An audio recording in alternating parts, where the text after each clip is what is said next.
What is a project?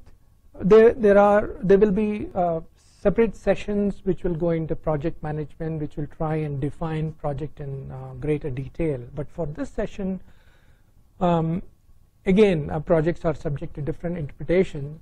For our purposes in this session, our definition of project is something which involves investment of scarce resources for future benefit.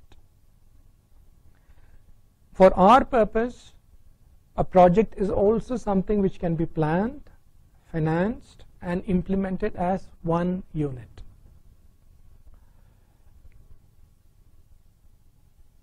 A project also has very clearly defined objectives and specific start and end dates.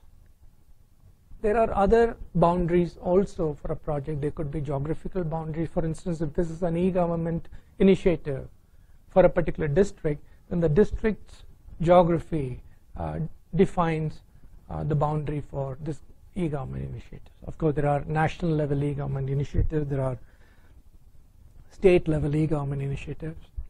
So every project also has boundaries of this nature, geographical nature, for instance.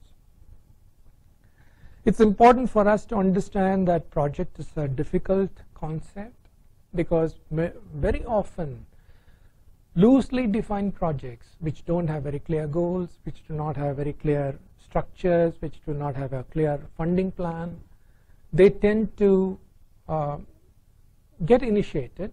The implementation of these e-government projects commences, but one really never knows at what point of time more resources have to be injected into these, at what point of time the project comes to an end, is the project live or not. So it's very important that when we conceptualize e-government projects, we are very clear about a project's boundary.